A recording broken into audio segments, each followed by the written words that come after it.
¿Qué le parece el nuevo gobierno socialista, de inspiración socialista? Todavía no hay obra de gobierno, así que lo que tenemos es, digamos, una cierta política de nombramientos y de imagen. El primer dato fundamental es que este es el primer gobierno post 8M y, por lo tanto, el primer gobierno que se hace eco de lo que está siendo una revolución cultural feminista. No solo por el muy mayor o muy superior número de mujeres en el gabinete, sino por algo mucho más importante, que es que son mujeres las que desempeñan casi todas las carteras que antes se consideraban duras y que por tanto solían pertenecer a hombres. Mucho más importante que el número de mujeres, me parece que son mujeres las que se ocupan de economía, de hacienda, de justicia, de una buena parte, de defensa, de una buena parte de los ministerios tradicionalmente reservados a hombres. Ojo, que se ocupen mujeres no significa que lo que vayan a hacer sea necesariamente satisfactorio, pero es que también hay mujeres con las que se está en desacuerdo. Digamos que es una transformación en sí misma, con independencia de lo que luego vaya a ser la obra de gobierno. Que el gobierno sea más feminista o menos dependerá de su obra, su legislación. Le iba a preguntar eso, ¿qué es un gobierno feminista o el gobierno más feminista de la historia reciente? Bueno, en realidad de la historia reciente no, de la historia de España, por ejemplo. Más feminista, no femenino, sino feminista. Yo creo que es un gobierno que nítidamente parece haber escuchado, ya digo, la revolución cultural feminista que late en la sociedad española. Creo que es un gobierno que habría sido impensable hace unos años y que se explica por la pujanza y la hegemonía del feminismo en España. Yo no sé cuál va a ser su obra de gobierno, pero este primer gesto ya es muy bueno. Ya es una transformación simbólica muy importante que, ya digo, que todas estas carteras, tradicionalmente como duras y reservadas a hombres, estén en manos de mujeres. Luego habrá que evaluar su obra. Y eso lo digo también, digamos, del resto, como de consideración general del gabinete. Más allá de la política de nombramientos y de los nombramientos más o menos efectivos o más o menos llamativos, está la obra de gobierno, está hacia dónde y en qué sentido se conduce este gobierno. Pero hay cosas que quizás ya están antes de la acción, ¿no?, de gobierno, pero por ejemplo, la ministra de Economía viene de Bruselas. Hoy en su toma de posesión, en el intercambio de carteras con el ministro del PP, ha recordado que fue su preparador para su oposición y con el que... O sea, quizá la senda económica del gobierno de Sánchez ya sabemos un poco por dónde va a ir. No sé si se puede aventurar eso y si eso choca un poco con sus planteamientos. Ha habido una tradición en el Partido Socialista que es en general ser más bien continuista en las cuestiones económicas y, por desgracia, también a veces en las cuestiones territoriales con el Partido Popular, y sin embargo elegir como campo de batalla, en ese, digamos, continuar más que contestar o que transformar, y ser más transformador en cuestiones de índole más, si quieres, social, civil y cultural, que son igualmente importantes. Pero es como si la historia del bipartidismo en España les hubiera dado a los dos partidos tradicionales un campo en el que uno ataca y uno defiende, o en el que uno es más modesto y en el que el otro es más atrevido. Para el partido tradicionalmente conservador se siente más cómodo, o se ha sentido más cómodo llevando la iniciativa en las cuestiones económicas y también a veces territoriales, y el otro partido, digamos, del turno bipartidista se ha sentido más cómodo, en esas ha cedido un poco más la iniciativa y ha preferido llevar la iniciativa o concentrar su ofensiva en las cuestiones civiles o culturales. Hoy no valdría con eso para un programa de transformación en España. Eso no significa que las transformaciones que se hagan en el otro campo no sean importantes, son fundamentales. Un gabinete con tantas ministras, con ministras en esas carteras, o con una cierta voluntad de regeneración política y regeneración cultural en España es fundamental. Es necesario, pero no es suficiente. También tenemos que reconocerle en todo caso a este gobierno que este no es el gobierno del cambio. Este es un gobierno de transición. Eso no significa que no pueda hacer cosas, puede hacer mucho. Puede garantizar que lleguemos a las siguientes elecciones, o puede poner medios para que lleguemos a las siguientes elecciones con una televisión pública que no es la televisión del partido en el gobierno, con una mejor gestión de la separación entre poder ejecutivo y poder judicial, con una mayor garantía de independencia en el trabajo, no sé, de la justicia o de relación con la fiscalía. Se pueden hacer muchas cosas. Pero en mi opinión, es un gobierno de transición. ¿Y cuánto va a durar esa transición? No lo sé. Yo me aventuraría a decir que el tipo de gabinete que veo nombrado tiene una cierta voluntad de larga duración. Esa larga duración, como muchos, hasta el 20, y estamos a mediados del 18. Como muchos hasta el 20 porque lo establecen, digamos, las fechas, pero no lo sé. Creo que también va a depender de la salud, de la estabilidad y de la suerte que tenga el gobierno. Y ahí, en esa salud y en esta estabilidad, y ahí ya me meto como de lleno en materia, he puesto estos días varias veces la metáfora, pero en mi opinión este gobierno es una bicicleta, que no puede tener estabilidad detenido, quieto. La estabilidad solo la puede alcanzar con el avance, moviéndose, transformando cosas. ¿Qué va a recibir, creo, desde el campo conservador? Mucha hostilidad, mucha dureza. En general, la derecha en España tiene permanentemente una concepción patrimonial del poder por la cual, cuando lo ocupa, no entiende que lo ocupa temporalmente, sino que cree que ha venido para quedarse y así lo trata con soberbia y como si fuera su propio cortijo, y cuando lo pierde, entiende que se han roto todas las reglas del juego e incendia la convivencia. ¿Eso qué significa? Que del campo conservador al gobierno Sánchez, si titubea, solo le va a venir más agresividad. Nadie le va a recompensar los titubeos o las concesiones, creo que se lo van a recompensar con más hostilidad. Y por tanto la estabilidad de este gobierno depende de que avance y de que transforme. Y en ese sentido de que afronte algunos de los grandes retos ante los que le ha puesto la inmensa expectativa que ha despertado. Este gobierno ha despertado unas ilusiones y una expectativa en la sociedad española muy superiores a la confianza que hoy representa el Partido Socialista. Digamos, la ola de ilusión y de expectativas con este gobierno no obedece a la fuerza numérica del PSOE o del Grupo Socialista en el Congreso. Va mucho más allá, y eso significa que le pone retos grandes. Si se saben aprovechar, el conjunto de las fuerzas progresistas va a crecer y va a tener más capacidad y más confianza en los españoles para conducir y para gobernar, en municipios, autonomías y en el gobierno nacional.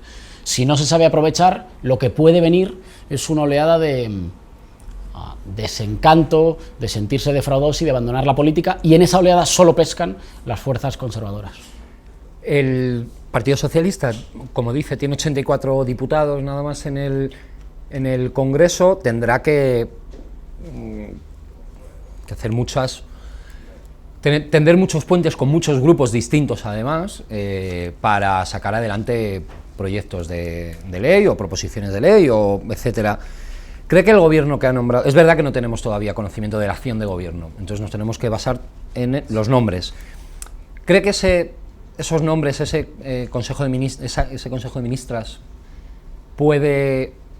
En él se sienten representados los grupos de los 180 diputados que permitieron que Mariano Rajoy que Pedro Sánchez fuera presidente de gobierno, es decir, PDeCAT, Unidos Podemos, En Comú, En Marea, Izquierda Unida, PNV, incluso Bildu o Compromís? ¿Este es el gobierno por el que les apetecería intentarlo? ¿Es un gobierno por el que les apetecería intentar un acuerdo con Pedro Sánchez, ayudarle a gobernar, sacar adelante leyes, etcétera? ¿O cree que no?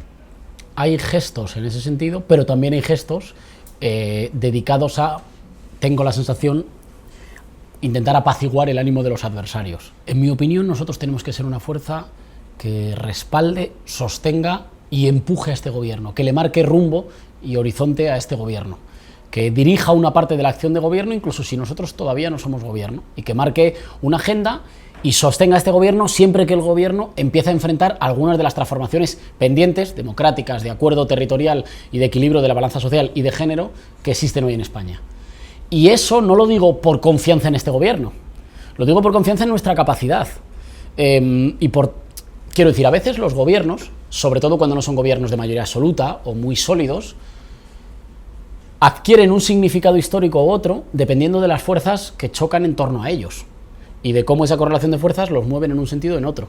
Yo tengo confianza en las nuestras, en nuestras fuerzas, es decir, en que nosotros como fuerza que respalda, marca un horizonte y empuja, logren que este gobierno pueda emprender algunos de los cambios que una amplia mayoría de españoles están deseando que se emprendan. ¿Y no teme que si ustedes empujan y ayudan al gobierno a tomar algunas de esas medidas o que está demandando la sociedad claramente, el tanto se la note Pedro Sánchez y en un futuro, en una futura contienda electoral, sufran ustedes la...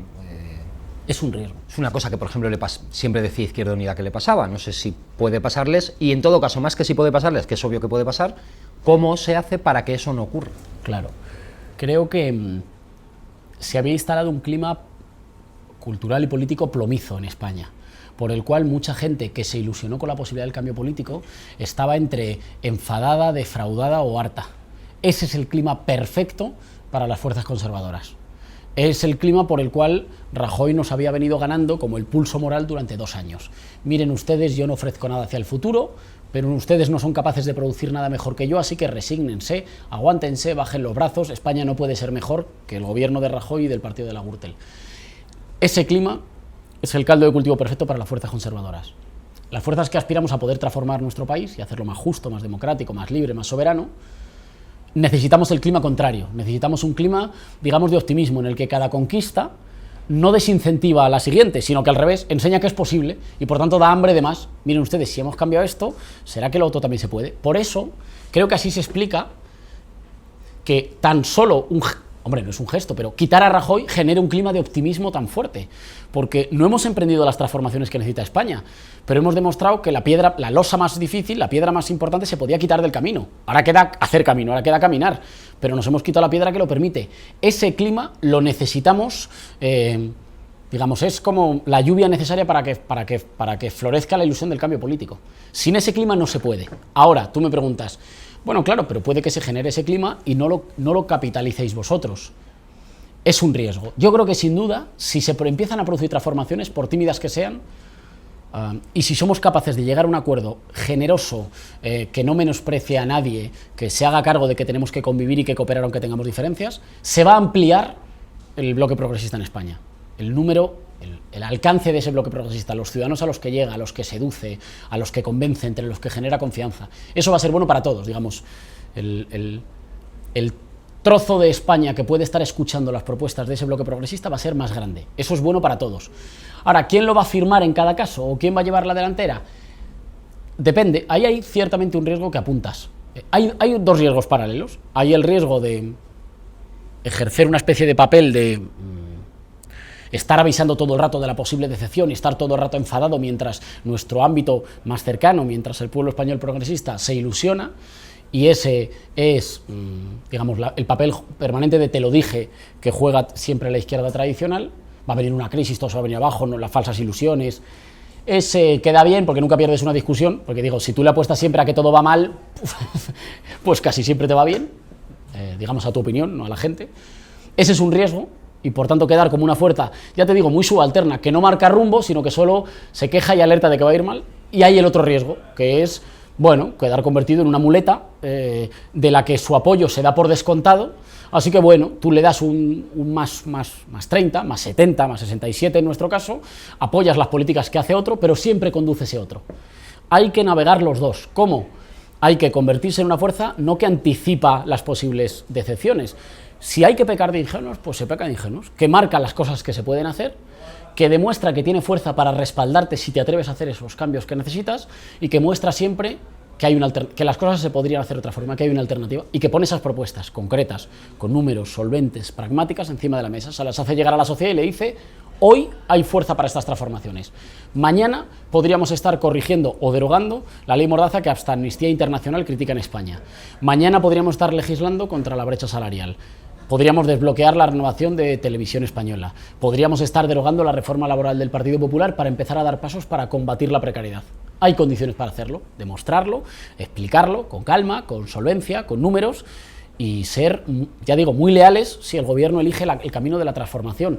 Y si elige el camino de no tocar nada o de no transformar, bueno. El primer gran debate probablemente sea el del techo de gasto. Y ahí quizá el Partido Socialista opte por esta segunda opción. El nombramiento de Calviño así lo indica. No parece que alguien que ha aprendido en Bruselas venga a intentar cambiar la política de austeridad y de control de déficit, etcétera. ¿Marcará ese primer debate la senda de todo el gobierno, este gobierno de Pedro Sánchez, o a partir de ahí todavía hay opción de reconducir cosas? Por una parte, creo que el propio gobierno acaba de decir, o ha dicho hoy, que espera una recaudación un poco mayor, porque espera modificar algunos elementos de la política fiscal que en España han sido muy duros con la mayoría trabajadora y sistemáticamente muy blandos o permisivos con la minoría privilegiada. Si el gobierno espera recaudar un poco más, lo primero que hay que decirle a la ministra de Economía, lo primero que hay que preguntarle es si en base a esas esperanzas de recaudar más, no subiendo los impuestos a la gente trabajadora, sino a los más ricos, eso le da margen, que yo creo que le da margen para modificar un poco el techo de gasto, para asfixiar menos la economía y permitir una economía que invierta en el cambio de modelo productivo y en la protección social, porque el gran problema que tiene la economía de nuestro país es fundamentalmente que el ajuste salarial impide a la gente, impide una reactivación de la demanda, ¿no? Y de esto nos están alertando, incluso la OCDE nos ha alertado. Ahora bien, viene una temporada, y yo creo que esa es una senda posible. Yo sé que este gobierno nace muy constreñido, sé que tiene límites, y muchos de esos límites no los ha elegido, pero también tiene márgenes, y nosotros vamos a explorar esos márgenes, siempre que pueda, para hacer política al servicio de la gente más necesitada. La salud de este gobierno va a depender de demostrarle a la gente que, además de los gestos, puede transformar la vida de los más débiles o de los más humildes de inmediato. ¿La puede transformar de manera drástica e irreversible? A lo mejor todavía no hay correlación de fuerzas para eso, pero puede empezar a dar pasos, y cada paso nos hará más fuertes para enseñarle, mostrarle a nuestro país que el siguiente paso es posible. Ahora, creo que viene una temporada de acuerdos laicos, es decir, que a lo mejor no estamos de acuerdo en todo, pero allí donde estemos de acuerdo hay que avanzar. O sea, un desacuerdo en un tema no se puede convertir en una excusa para no avanzar en el otro. Yo querría que el gobierno diera muestras de que puede ser flexible con el techo de gasto, y creo que debemos trabajar para ello. Pero incluso si no lo hiciera, y sin embargo podemos avanzar en acuerdos para derogar o quitar los aspectos más nocivos y más liberticidas de la ley Mordaza, hay que avanzar. Quiero decir, seamos pragmáticos, no descartemos avances en un campo solo porque en el otro no hemos llegado. Intentemos avanzar en todos los posibles, y que todo el mundo vea que nosotros somos una fuerza comprometida, sólida y de fiar cada vez que el gobierno elija el camino de la transformación y no el camino del inmovilismo. Yo creo que la sociedad española lo está esperando, que elija el camino de la transformación. Ahí donde lo elija, en cada asunto, ahí tenemos que estar nosotros demostrando que efectivamente se puede, que en los, ya digo, en los tres campos: regeneración democrática, entendimiento territorial, justicia social, que en todos esos campos, que ahí estamos. Que en uno de momento no se llega, bueno, avancemos en el otro. Estábamos hablando, dice que Podemos, o Unidos Podemos, el grupo parlamentario, tiene que ser una fuerza leal. Estamos digamos que hablando de qué tienen que hacer ustedes para ayudar al gobierno socialista. Pero, por ejemplo, Pedro Sánchez ha elegido gobernar en solitario y con 80 diputados. Esta misma mañana Pablo Iglesias decía que todavía no ha recibido una llamada del secretario general socialista y presidente del gobierno. ¿Cree que estos primeros pasos de Pedro Sánchez les van a facilitar ese camino? Es decir, ¿cree que Pedro Sánchez está pensando más en dialogar y pactar y negociar con ustedes, o está haciendo más guiños hacia su derecha? Cuanto antes lo descubramos, mejor, porque antes nos podemos poner a trabajar. Y yo creo que Pablo decía una cosa que era muy cierta.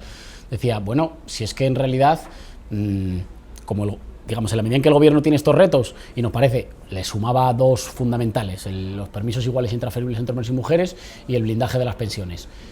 En la medida en que el gobierno tiene estos retos, que lo está esperando toda la sociedad española, nosotros, la lealtad no es una lealtad incondicional. Nosotros nos ofrecemos como leales si el gobierno afronta las esperanzas de la sociedad española, y para eso solo tiene unos aliados posibles. Nosotros insistimos mucho en que la posibilidad de cambio en la Moncloa pasaba por el tipo de aritmética parlamentaria que ha permitido la moción.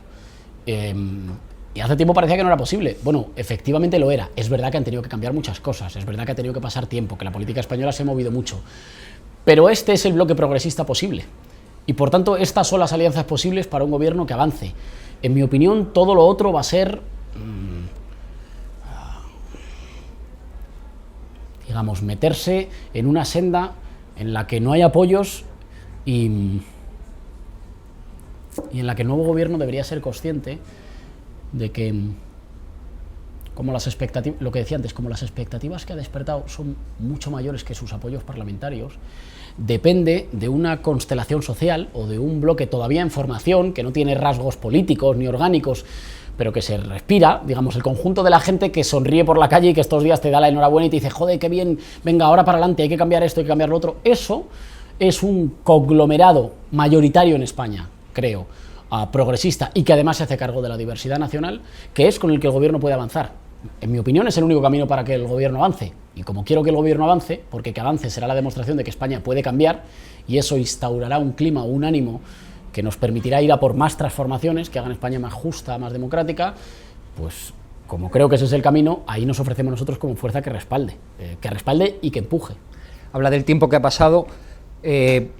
Digamos que desde que el viernes pasado salió adelante la moción de censura, se han establecido, por un lado, una corriente de opinión que dice: si Podemos hubiera hecho esto hace 2 años, de la que nos hubiéramos librado estos últimos 2 años, y otra que dice, bueno, es que hace 2 años queríamos hacer esto, pero nos intentaron colar a Ciudadanos. Cosa que reconoció Sánchez. Sí, Sánchez, por eso. De hecho, me interpeló directamente en el debate en un momento y dijo, es verdad, yo me equivoqué con el señor Rivera, que ha tenido una deriva más hacia Aznar. Y creo que está bien que haga ese reconocimiento. Entonces, ¿cree que la decisión de 2016 y todas las consecuencias que ha traído, positivas o negativas, o visto lo que ha ocurrido ahora, es una decisión que debía haber sido otra? ¿O cree que la decisión de 2016 es correcta y que ahora se demuestra que tenían ustedes razón y que la aritmética era esta y no con Ciudadanos? Yo creo que el Partido Socialista y nosotros, junto con el apoyo de grupos vascos y catalanes, deberíamos haber llegado a un acuerdo en el 16, y creo que era posible. Creo que todos hemos aprendido de aquella experiencia y de que no se pudiera, o de que no llegáramos a conseguirlo.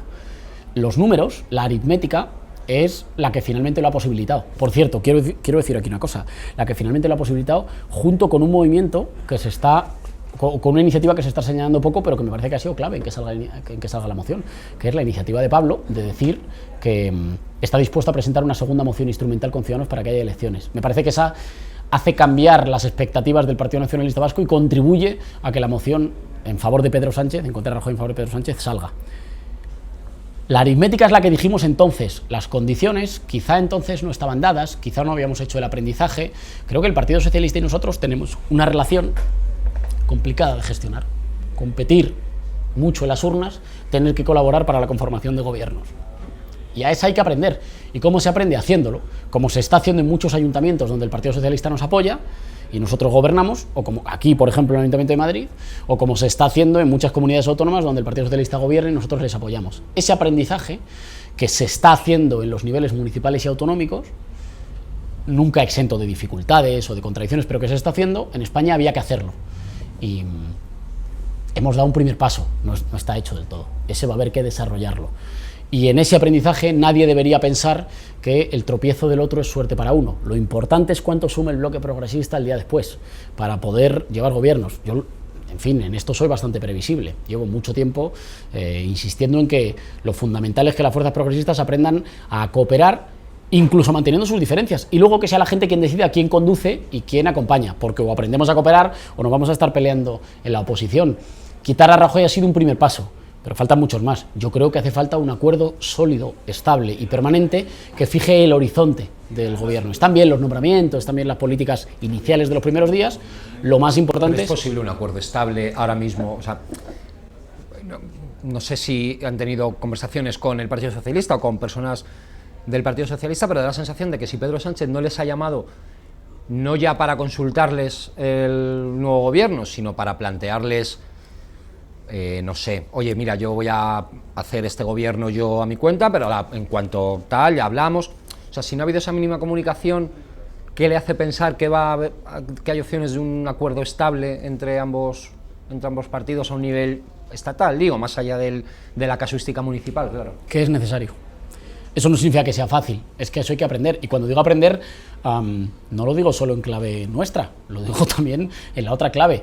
Es muy normal que cuando alguien accede a un gobierno, cuando uno se sienta en la silla, digamos, del poder, se acostumbre a conjugar solo la primera persona del plural. No hablo por este gobierno, eso es una ley como de hierro de los gobiernos, la primera persona del singular. Me siento en la silla, yo estoy bastante cómodo. En España el cambio político va a ser siempre primera persona del plural, durante un tiempo largo. En España no se puede rebobinar a los 90 y por tanto va a nacer siempre de la cooperación.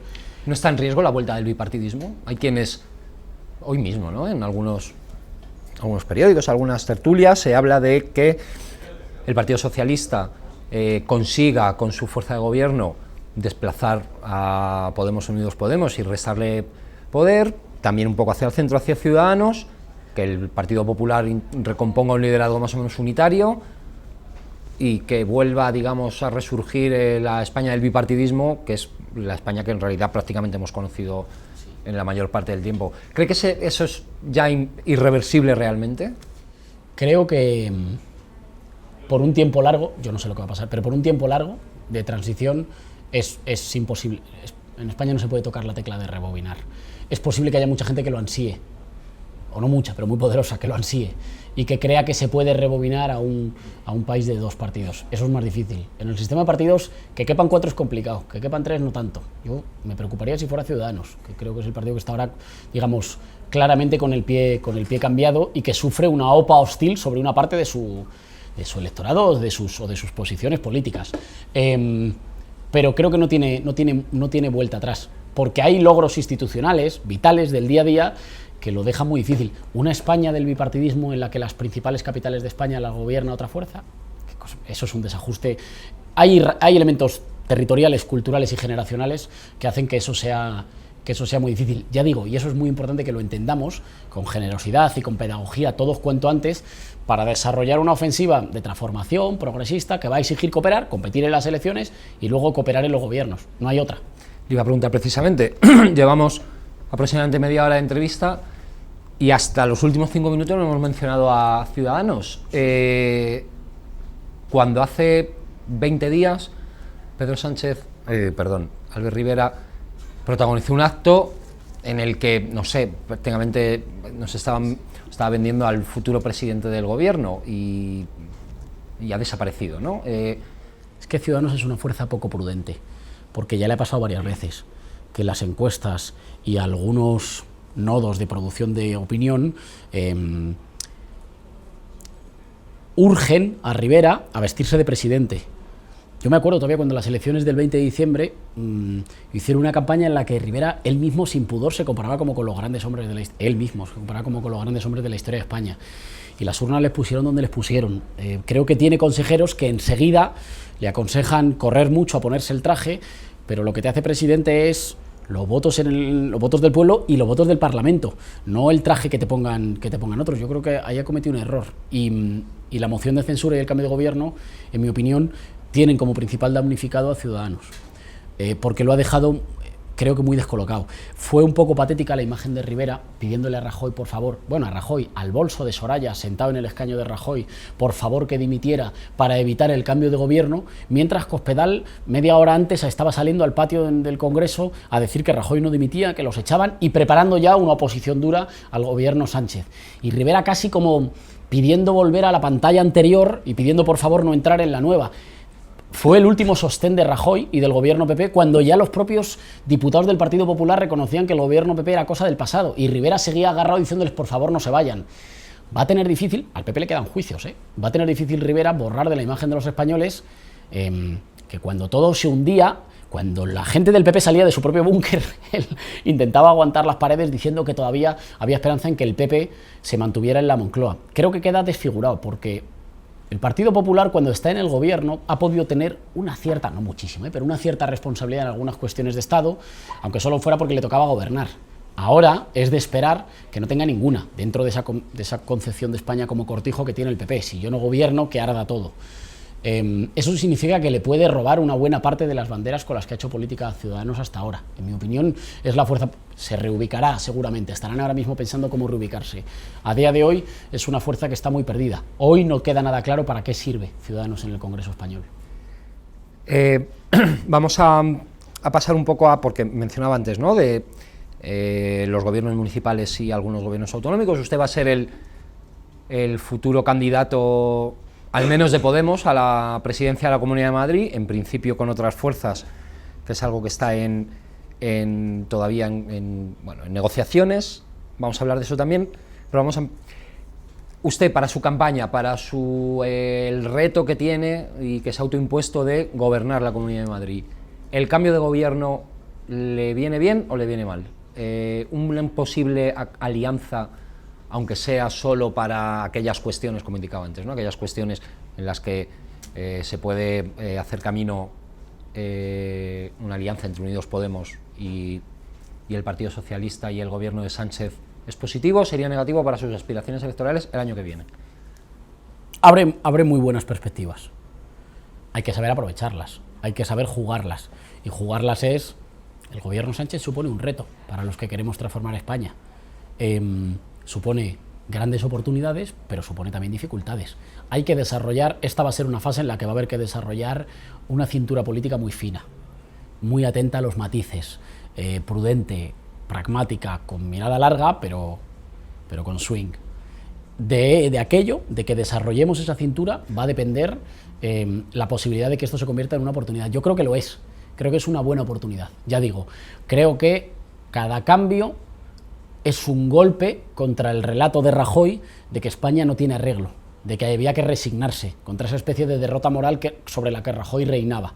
Cada cambio, fíjate, por humilde, por modesto que sea, porque en la medida en que Rajoy tenía que demostrar que nada se podía transformar, que esto se iba a quedar como estaba y que no éramos capaces de hacer nada mejor que resignarnos a su gobierno, cada transformación, por pequeña que sea, ya dice, bueno, pues indica un camino, abre como una pequeña grieta que dice, hay una posibilidad.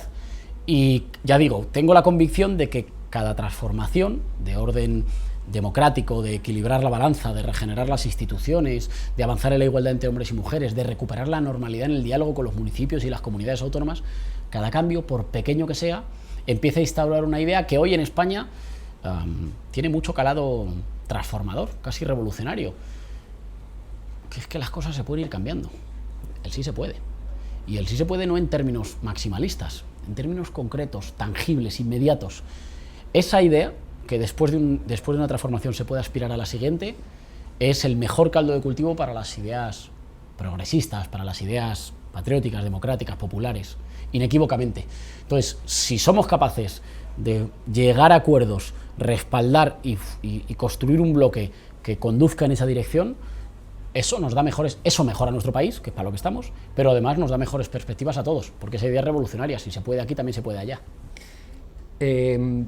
Están, como decía, ¿no?, en negociaciones con Izquierda Unida, por ejemplo, con EQUO, por ejemplo, para confeccionar una candidatura conjunta, también incluso con parte de un sector de Podemos, que es el de anticapitalistas, que quiere propiciar unas primarias abiertas en octubre. Bueno, hay opciones de que se abra un proceso de confección de lista participado y abierto como el que pide anticapitalistas, o las primarias de Podemos zanjan ese debate dentro de su partido y es una negociación, digamos, más clásica la que se abre paso ahora en el futuro. Encabezo la lista de Podemos para gobernar la Comunidad de Madrid.